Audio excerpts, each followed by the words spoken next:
You likely think of yourself first as an individual. You have a body, a brain, and a skin that marks a boundary between yourself and the outside world. You have a unique appearance, and even if you are an identical twin, your face is never exactly the same as anyone else.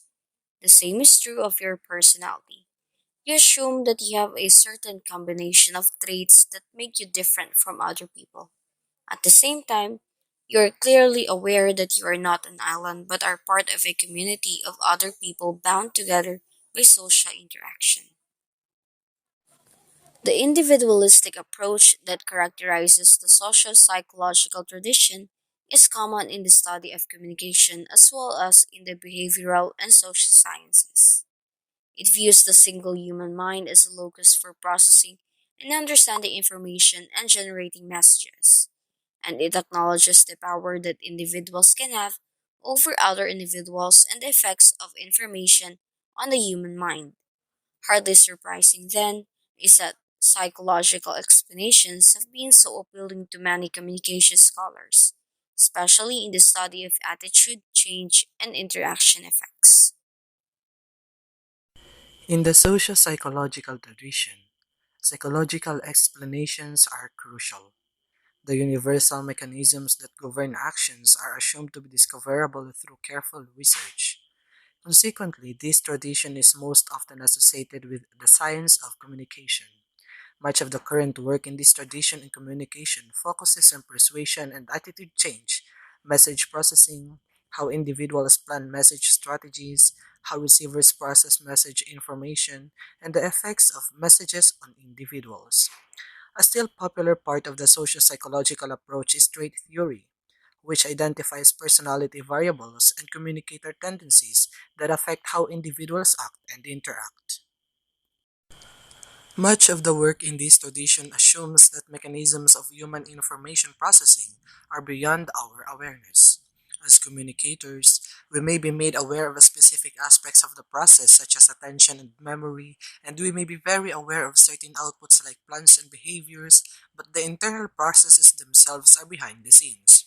Communication scientists seek to discover and describe these systems. The socio-psychological tradition encompasses a range of concerns about the development and expression of the communication process. Can we predict individual communication behavior? How does an individual take into account, accommodate, and adapt different communication situations? How is information assimilated, organized, and used in forming messages, strategies, and plans? By what logic do people make decisions about the types of messages they wish to use? How is information integrated to form beliefs and attitudes? How are messages integrated into the belief attitude system? And how do attitudes change? How do people attribute the causes of behavior? What role do expectations play in attributions? And what happens when expectations are violated? Variations in the socio-psychological tradition answer these questions in different ways. Variations in social psychological tradition. Behavioral. Theories in the behavioral branch concentrate on how people actually behave in communication situations. Such theories typically look at the relationship between communication behavior, what you say and what you do, in relation to such variables as personal traits, situational differences, and learning. When certain behaviors are rewarded, they tend to be repeated. Psychologists call this learning. When responses are punished, they tend to extinguish or unlearn. Today, theorists of the social psychological tradition generally believe that this depiction is an overly simple explanation for human behavior. Cognitive. The second approach, cognitive theory, is much in favor these days. Centering on patterns of thought, this branch concentrates on how individuals acquire, store, and process information in a way that leads to behavioral outputs. In other words, what you actually do in a communication situation depends not just on stimulus response patterns, but also on the mental operations used to manage information. Biological. The third general variation is biological.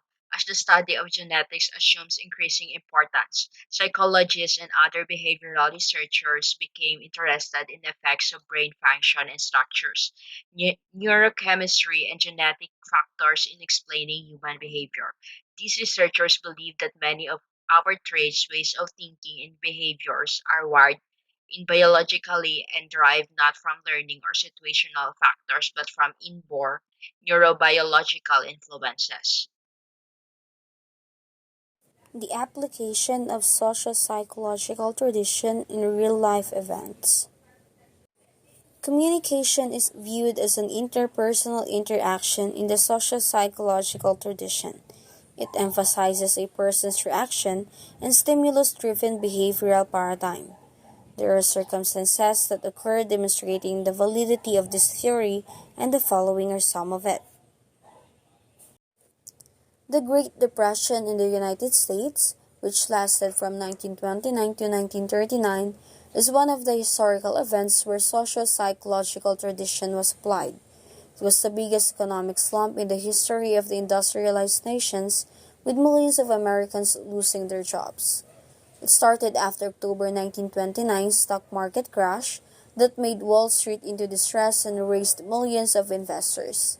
In the next few years, investment and consumer spending fell, causing huge drops in industrial production and employment as major corporations that are failing laid off their workers. Nearly half of the country's banks had faltered, and around 15 million Americans were unemployed by 1933 when the Great Depression was at its worst. The aforementioned event, which occurred many years ago, demonstrates how a person's individual behavior is influenced by their social environment and how this influenced behavior affects others as well. Real-life socio-psychological events continue to occur in the modern day, which some of us are experiencing or have already experienced. Consider how we would act in a situation if we were alone versus when we are among others. The judgments we make and the actions we display may be influenced by not simply the number of individuals around, but also who they are. When we're with a group of close friends, for example, we're more likely to act differently than when we're with a group of coworkers or bosses. In this occurrence, we can see how other people can have a significant impact on our behavior and the decisions we make. Our behaviors are influenced by our society, which is nothing new. We all get the tingling sensation in our bodies when we meet new people, or when we're about to answer a question in front of a crowd of people we've never met nor spoken with.